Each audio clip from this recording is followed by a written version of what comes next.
polisi itu kan alat negara ya. Alat negara, sehingga seluruh kebijakan-kebijakan yang dilakukan itu dia tegak lurus pada penegakan hukum. Karena itu memang kita orang-orang yang memiliki kemampuan intelektual yang agak baik ini, orang-orang sekolahan seperti di forum-forum ini juga tetap memang harus positive thinking terhadap kerja-kerja yang dilakukan oleh kepolisian negara.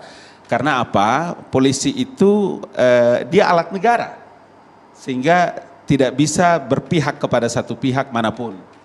Kalau hari ini ya, saya ini coba abang bayangkan ya, Yahya Waloni itu menyebutkan jelas-jelas nama Ali Mukhtar Ngabalin, menyebutkan nama jelas-jelas seorang yang sangat amat kita hormati yang namanya Tuan Guru Bajang, kemudian Kiai Ma'ruf Amin, yang mulia Ibu Megawati Soekarno Putri dalam pidato-pidatonya.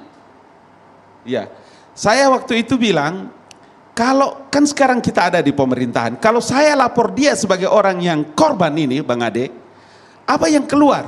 Melakukan kriminalisasi kepada ulama. Loh, terus di mana kamu orang mau tempatkan polisi? Kalau umpama saya sekarang desak polisi ini, kemudian saya lapor polisi, saya merasa bahwa saya teraniaya, terancam, saya dihujat, saya dicaci maki. Saya punya hubungan apa dengan Yahya Waloni itu? Apa hubungannya dia baru baca satu lembar sudah seperti ulama besar? Kemudian tidak ada satu mimbar pun yang dia tidak pakai dengan menghujat dan mencaci maki. Tapi kalau saya datang tiba-tiba langsung ke Bareskrim, kemudian saya lapor, saya tongkrong itu Bareskrim, pasti dibilang, oh ini karena orang pemerintah, orang istana, jadi ini penistaan terhadap ulama, kriminalisasi dan lain-lain. Disitulah yang saya bilang, pakai otak dan hatimu. Sehingga kalau kita menghujat dan mencaci maki orang lain, maka jangan, hati-hati juga. Karena kita semua percaya kepada Tuhan dan semua meyakini bahwa agamanya pasti yang paling benar. Itu tadi abangku bilang begitu. Baik, ini Gitu pertanyaan, saya mau sudah bilang mulai apa? masuk. Saya mau bilang bahwa mari kita berikan kepercayaan sepenuhnya kepada kepolisian negara. Itu adalah alat negara. Dan biarlah mereka dengan secara profesional menjalankan tugas-tugas yang mulia. Saya setuju Bang Mukhtar Ngabalin. Saya setuju bahwa saya percaya penuh kepada polisi kita akan bekerja profesional. Tapi yang saya katakan bahwa harus ada political will dari top pemerintah Republik Indonesia, dari Presiden mendorong ke Hormati oleh Rasul juga. Bayangkan pada periode Rasul itu azannya diarahkan ke barat. Tapi karena di barat itu ada Zamina dan Zumbarah, tinggal di situ dan suara azan itu disuruh oleh Rasul, arahkan kepalamu ke selatan karena saudaramu sedang tidur. Di mana logikanya? Peradaban itu Pak, itulah peradaban itu yang dibangun oleh the founding father kita dengan nilai-nilai dasar Pancasila.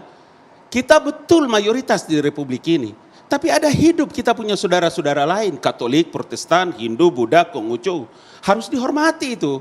Kenapa begitu? Dia tidur dengan kesejukannya. Kita orang Islam memang dua hal. Hal yang pertama, azan itu adalah untuk mengingatkan orang bangun kalau subuh. Yang kedua itu, azan itu tidak boleh mengganggu orang lain. Itu ada loh zaman Nabi. Tidak saja di Makkah, tapi Nabi hijrah ke Madinah pun ada. Tapi saat ini bahkan kenyataannya tidak begitu Bang Ngabalin.